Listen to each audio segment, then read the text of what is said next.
अध्यक्ष जी,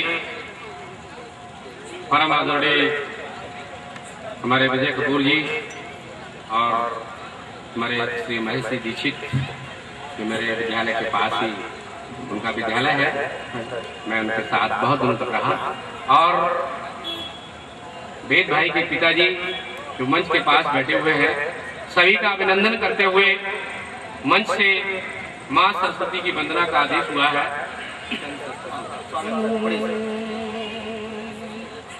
बिठा हृदय के मंच पर चरण कमल पखार लो, ज्योति से नयन की दिव्य आरती उतार लो।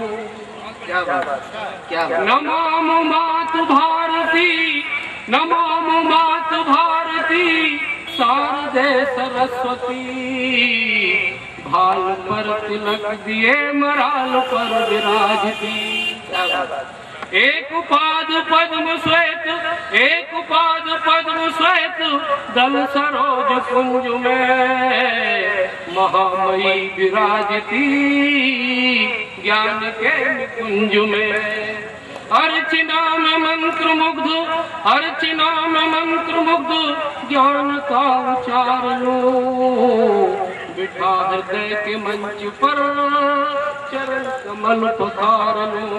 बढ़िया बढ़िया। श्वेत वस्त्र धारणी, श्वेत वस्त्र धारणी, श्वेत मणि मुकुट लिए, मात यमुजो की माल मात हाथ में लिए, और हाथ में लिए, और हाथ में लिए दिव्य ज्ञान भारती।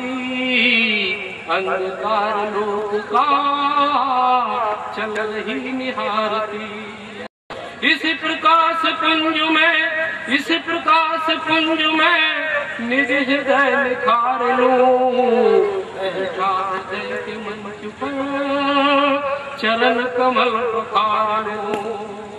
और हाथ में लिए, और हाथ में लिए बीन मां बजा रही। दिव्य ज्ञान गीत को, दिव्य ज्ञान गीत को लोक को सुना रही। तार तार बीन का, तार तार बीन का कह रहा है लोक से, ज्ञान ही मिटा सकेगा विश्व को शोक से। क्यों न जिंदगी में, क्यों न जिंदगी में, क्यों न जिंदगी में मार्ग मुक्त का सुधार लो।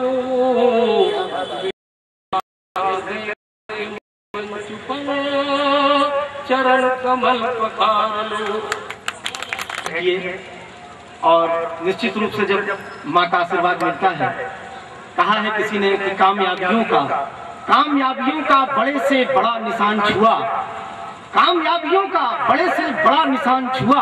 उठाया जब माँ ने गोद में तब आसमान छुआ, उठाया जब माँ ने गोद में तब आसमान छुआ। हमारी जो कामयाबी है, यदि हम माँ की गोद में जाते हैं तब उसका असली एहसास हमें मिलता है।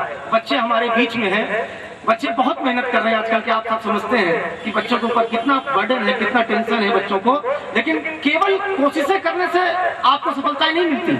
हमारे एक मित्र है, वो कहते हैं कि कोशिशें, सिर्फ कोशिशें हैं कामयाबियों के लिए, कोशिशें सिर्फ कोशिशें हैं कामयाबियों के लिए। कोशिशों के साथ साथ उसकी मेहरबानी चाहिए, कोशिशों के साथ साथ उसकी मेहरबानी चाहिए। यदि उसकी मेहरबानी होती है तब हम ऐसी सुगम यात्रा से आगे बढ़ते हैं। और उस सुगम यात्रा में बढ़ता हुआ हमारे बीच का एक युवा, सबसे युवा कवि, क्योंकि इस मंच की ये परंपरा भी है कि हम प्रतिष्ठित कवियों को तो बुलाते ही बुलाते हैं, साथ में साथ ऐसे युवा कवियों को भी मंच मुहैया कराते हैं ताकि उनकी मार्ग प्रशस्ति का भी रास्ता खुल सके। इसलिए हास्य व्यंग का एक कवि है, मैं उसको किन शब्दों से बुलाऊं तो मैं एक घटना बताता हूं, क्योंकि वो तमाम तरीके की बातें लिखता है। शादी नहीं हुई है, फिर भी शादी के संदर्भ में पता नहीं क्या क्या कहता है, पता नहीं कहां से अनुभव मिल जाता है इन बच्चों को। नेताओं के विषय में तमाम कहता है। विजय कपूर जी बैठे हैं, मैं बता रहा हूँ कि एक सज्जन थे, दंपति थे, अब उनका बच्चा बड़ा हो गया थोड़ा सा। अब जब बच्चा बड़ा हो गया तो मिसेज बड़ी परेशान, लड़का करेगा क्या, इसके चरण इसके आचरण कुछ समझ में नहीं आ रही है, करेगा क्या। तो वो साहब बड़े होशियार थे, बोले अभी हम बता रहे हैं लड़का आगे चल के क्या करेगा। कहीं आप कैसे बताएं, कहीं देखो एक प्रयोग कर रहे हैं, एक एक्सपेरिमेंट। बोले क्या एक्सपेरिमेंट है।